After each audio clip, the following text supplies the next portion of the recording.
Bueno, muy buenos días a todos y muchas gracias a la Asociación Colombiana de Mastología por la invitación y por la oportunidad de venir a hablar de este tema. Pues esto es que cuando a mí me dijeron que me iban a hacer una invitación me puse contento. Después cuando me dijeron que la invitación era una charla ya no tanto.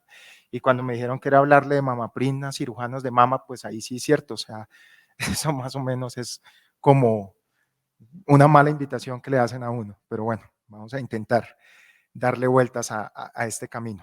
Pues yo siempre lo hago, importante recordar que el cáncer de seno hoy en día es la neoplasia más frecuente en mujeres en Colombia y en el mundo, y muy probablemente cada vez vamos a ver una incidencia mayor eh, de cáncer de mama en la medida en que nos comportemos como un país más occidental.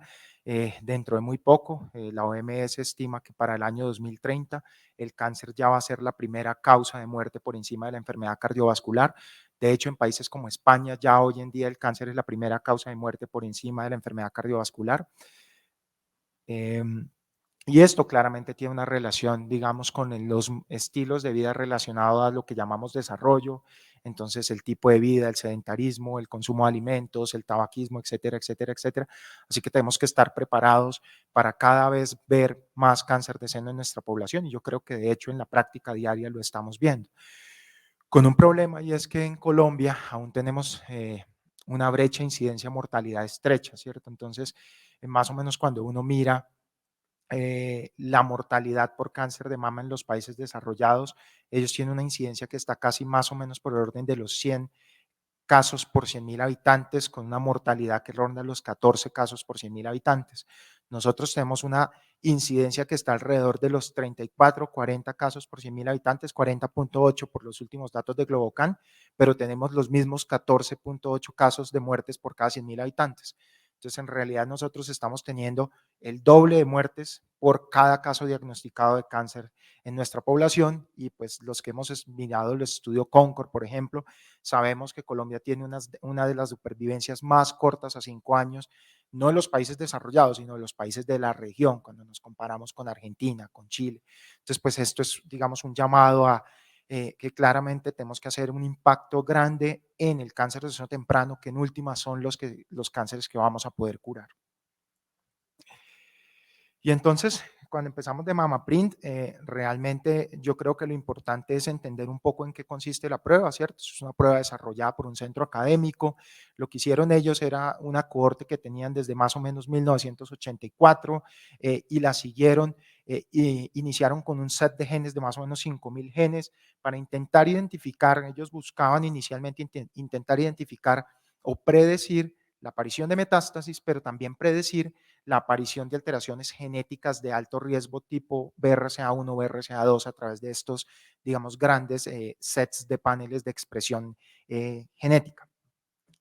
Una vez identificaron que tenían efectivamente unos clústeres que se relacionaban con diferentes tipos, BRCA, enfermedad metastásica, empezaron a disminuir de una manera jerárquica el número de genes que incluían, digamos, en esta herramienta predictiva hasta que llegaron al final de los 70 genes, pues que es lo que tiene hoy en día en análisis del MammaPrint, que utiliza, pues en general, genes relacionados con regulación, por ejemplo, del receptor de estrógenos, del receptor de progestágenos, del HER2, de la ciclo celular, de angiogénesis, bueno, una serie de genes, y se quedaron con este panel de 70 genes. La fórmula, digamos, logarítmica para llegar al cálculo del índice pronóstico de MammaPrint, pues está guardada, ¿cierto? Y es el gran secreto del MammaPrint, pero en últimos el mensaje, digamos, es ese, que arrancaron de un gran set de genes para terminar llegando a un set más pequeño que les permitía, y es lo que vemos en la parte derecha de la diapo, que les permitía, digamos, predecir de una manera bastante certera qué pacientes iban a presentar y qué pacientes no iban a presentar metástasis, y terminaron haciendo un punto de corte único que dividió la población, digamos, en dos grupos de riesgo. Unas mujeres de riesgo bajo, con bajo riesgo de presentar metástasis, y unas mujeres de riesgo alto, con alto riesgo de presentar metástasis. y por allá en el año 2002 aproximadamente, el mismo equipo holandés pues presenta el primer dato, la primera validación de esta prueba.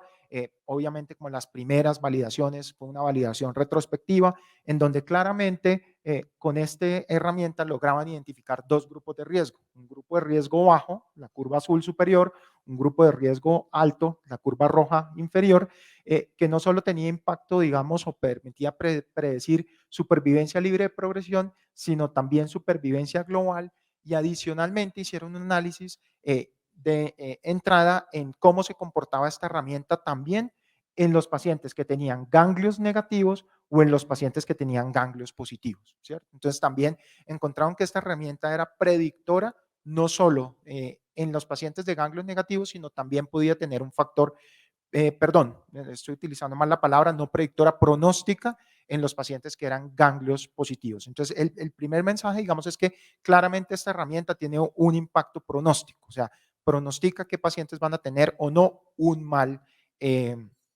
comportamiento clínico, con un aumento del riesgo de metástasis, de recaída a distancia, entre otras cosas, y de supervivencia específica relacionada con cáncer.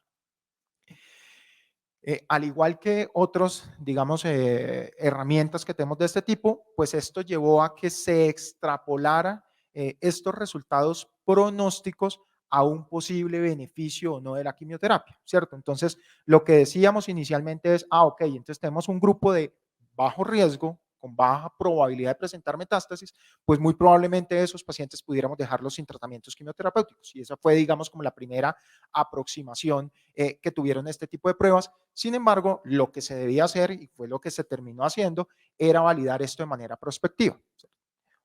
Ustedes se saben esta historia muchísimo mejor que yo, ¿cierto? Y aparece el estudio MINDAC. El estudio MINDAC es un estudio un poco complejo desde el punto de vista epidemiológico, pero realmente a la vez es un estudio, digamos, inteligente. Entonces ellos lo que hicieron fue ¿qué? Entonces ellos lo que hicieron fue hacer una clasificación clínica del riesgo utilizando Adjuvant online. En su momento, pues yo creo que muchos utilizamos Adjuvant para calcular el riesgo de recaída de las pacientes clínicamente y tomar decisiones clínicas sobre la necesidad o no de quimioterapia. Y entonces ellos clasificaban, digamos, el riesgo basados en Adjuvant como riesgo bajo, menos del 10%, riesgo alto, más del 10%, riesgo clínico, y posterior a esto hacían las pruebas genéticas y eh, terminaban clasificando también las pacientes como un riesgo genético bajo o un riesgo genético alto. Y al final terminaban emparejando, digamos, estos dos riesgos. Entonces íbamos a tener al final 4 subgrupos, ¿cierto? Las mujeres con riesgo clínico bajo y riesgo genético bajo, las mujeres con riesgo clínico alto y riesgo genético alto. Entonces estos dos grupos de los extremos, pues simplemente decían, ok, tenemos riesgo clínico bajo, riesgo genético bajo, a esas pacientes ni las vamos a explorar, simplemente esas pacientes no van a llevar quimioterapia. Las pacientes de riesgo clínico alto y riesgo genético alto, pues tampoco las vamos a explorar porque esas pacientes simplemente deben ir a quimioterapia. Y lo que terminaron es randomizando lo que ellos llaman las cohortes discordantes, ¿cierto? ¿Y cuáles son las cohortes discordantes? O bien, las pacientes que tenían un riesgo clínico bajo con un riesgo genético alto o lo contrario. Hay una cosa muy importante de este estudio, y la verdad debo decir que lo aprendí estudiando para esta conferencia, y es que el objetivo primario del estudio se basaba en las pacientes que tenían riesgo clínico, o todo el diseño estadístico del estudio estaba hecho para estudiar el subgrupo de pacientes de riesgo clínico bajo con riesgo genético alto, ¿sí? Digamos, si bien eran, digamos, los grupos se analizaban conjuntamente, el estudio o la pregunta principal del estudio era responder si las pacientes que tenían un riesgo clínico bajo y un riesgo genético alto tenían un beneficio de recibir quimioterapia. ¿Listo? Entonces, bueno, aquí la distribución de estudio: 41% de las pacientes fueron concordantes bajo-bajo, 27% de las pacientes fueron concordantes alto-alto y 32% de las pacientes fueron discordantes, 9% bajo-alto y 23% alto-bajo.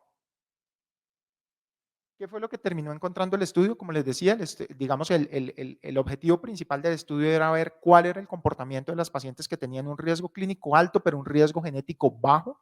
Y lo que termina concluyendo el estudio es que efectivamente estas pacientes que tenían un riesgo genético bajo, pese a tener un riesgo clínico alto, tenían un comportamiento clínico muy favorable, ¿cierto? Y que no tenían un beneficio de quimioterapia, que es un poco en la conclusión del estudio, y entonces teníamos un score que era inicialmente pronóstico, que ahora también pudiera predecir el beneficio de quimioterapia en un subgrupo de pacientes. Es importante ver que cuáles son las características de estas pacientes de la población, digamos, cuáles eran las pacientes que tenían un alto riesgo clínico en ese grupo. Eran pacientes que tenían tumores grandes, de grado alto, más o menos un 48% llegaban a tener compromiso nodal 1 a 3, y por último, receptores hormonales, pues obviamente la gran mayoría, por no decir que todos. Adicionalmente, ellos evaluaron también en estos grupos discordantes el comportamiento de la prueba en términos de el compromiso o no de ganglios linfáticos. Y lo que terminan encontrando es que efectivamente las pacientes que tenían compromiso nodal, pero que tenían un riesgo genético bajo, tampoco obtenían un beneficio significativo de recibir quimioterapia, siempre y cuando fueran hasta 3 ganglios positivos, digamos, como punto de corte máximo, ¿cierto? Y entonces ya para entrar un poco lo que nos trae al día de hoy es un poco hacer la actualización de lo último que ha salido sobre esta herramienta, digamos, que tenemos disponible para la toma de decisiones, y es dos escenarios específicos. Primero, la aparición de lo que ellos denominan un grupo de riesgo ultra bajo, ¿cierto? Y lo segundo, el posible papel que pudiera tener este tipo de herramientas para la selección de la terapia endocrina extendida. Entonces, basados en, digamos, en el estudio, en el MamaPrint, encontramos que más o menos un 49% de las pacientes van a tener un riesgo bajo, un 36% de las pacientes van a tener un riesgo alto, pero tenemos hasta un 15% de pacientes que tienen algo que ellos denominan riesgo ultra bajo. Y esto es importante porque, bueno, importante también saber qué tipo de pacientes son, ¿sí? Del subtipo, en estas pacientes de riesgo ultra bajo, lo que encontramos es que 95% de las pacientes tenían riesgo bajo ultra bajo. Y estas pacientes lo que terminan encontrando es que cuando tienen un riesgo ultra bajo, su pronóstico, digamos, es aún superior, más o menos hasta un 98% de pacientes están libres de enfermedad a 5 años, teniendo en cuenta que en este subgrupo, yo la verdad no lo entiendo bien por qué, había hasta un 15% de pacientes que no recibían ni siquiera terapia endocrina. ¿Sí? Nuevamente, lo que les estaba mencionando, a 8 años, la supervivencia muy buena, casi del 100%, con un subgrupo de pacientes que no recibían que terapia endocrina, aproximadamente un 15%. ¿Cuáles son las características de estas pacientes de riesgo ultra bajo? La mayoría mayores, ganglios negativos, tumores pequeños, grados bajos, receptores hormonales positivos, y como les decía, un grupo de pacientes que no recibió ni siquiera terapia endocrina. ¿Sí? Con esto, digamos, bueno, ellos evaluaron también la presencia de supervivencia libre de metástasis a distancia, según el riesgo clínico, y las pacientes que tienen riesgo bajo, pues van muy bien. Las pacientes que tienen, y entonces con esto ellos terminan concluyendo o planteando que las pacientes que tienen un riesgo clínico, perdón, un riesgo genético ultra bajo, pudieran ser candidatas a un descalonamiento de la terapia endocrina. ¿Sí? Aquí, digamos, tal vez esa es la conclusión de las personas que presentan el estudio, pero aquí yo sí debo dar mi opinión, y es que yo creo que esto puede ser una cosa generadora de hipótesis muy interesante, pero claramente en este momento eso debe ser validado de manera prospectiva. Y hoy en día debe seguir siendo considerado el estándar de tratamiento, una terapia hormonal estándar, digamos como la queramos hacer, en las pacientes que tienen cáncer de seno temprano con receptores hormonales positivos. Y la segunda actualización que nos dieron en ASCO en este estudio fue el análisis que hacen sobre el NSABP 42. Bueno, todos conocemos el estudio, que es un estudio, digamos, en donde las pacientes recibían inicialmente un inhibidor de aromatasa o tamoxifen y hacían después de esto terapia switch a un inhibidor de aromatasa, pero posterior a completar su tratamiento inicial, las pacientes eran llevadas a adyuvancia extendida, 5 años adicional de un inhibidor de aromatasa o placebo. ¿Sí?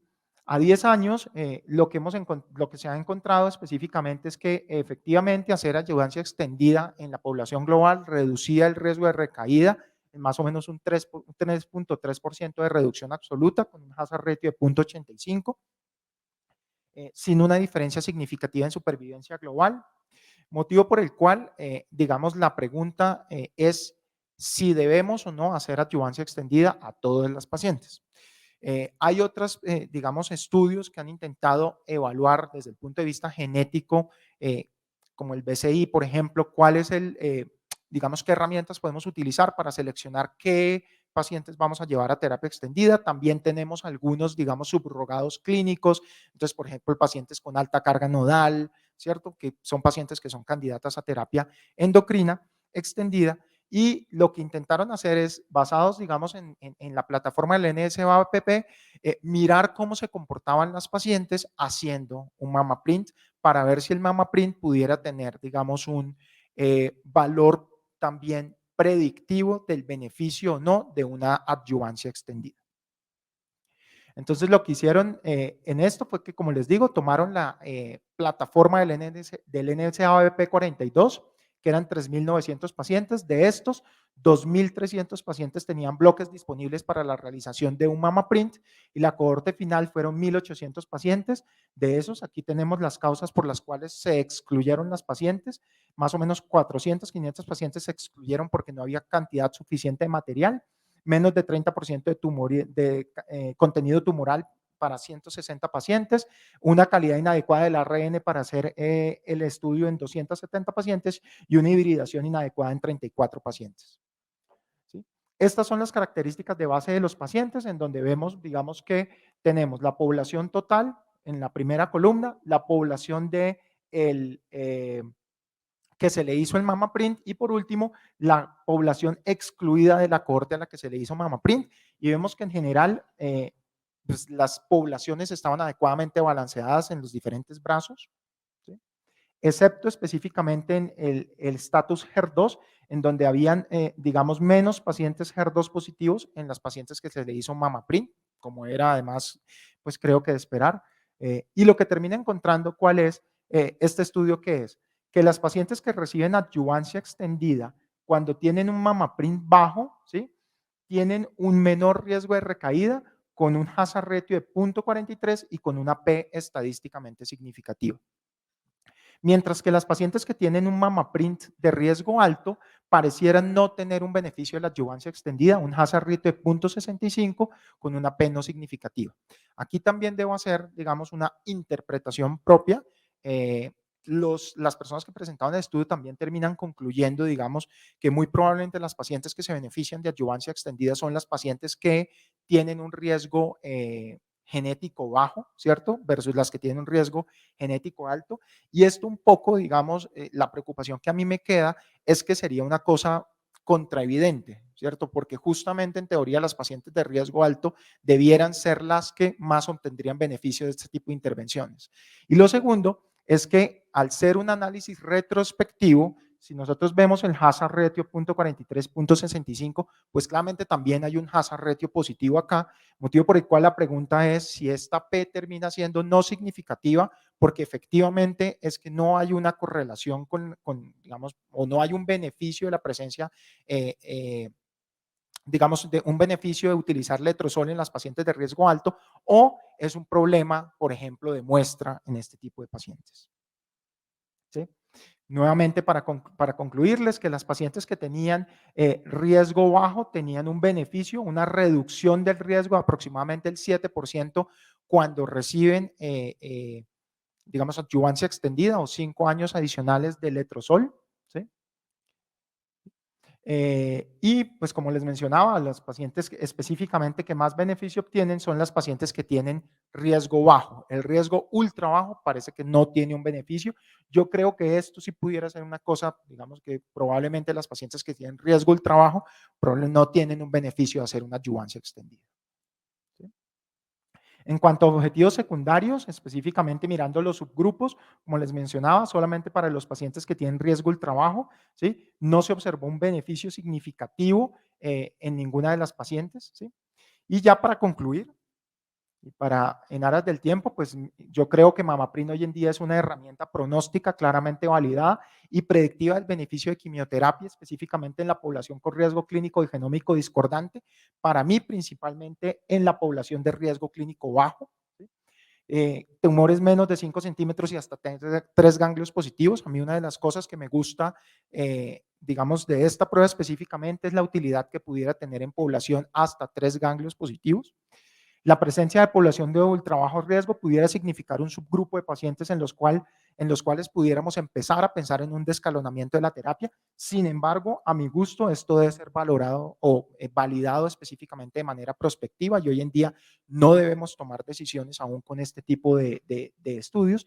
Y por último, el paciente con bajo riesgo sin tratamiento quimioterapéutico se observa un beneficio de terapia endocrina extendida sin que podamos concluir también que los pacientes de un riesgo eh, alto no obtuvieran un beneficio y pues muy probablemente las pacientes de riesgo ultra bajo, si pudiéramos decir que pudiéramos evitarles una terapia extendida con un inhibidor de aromatasa.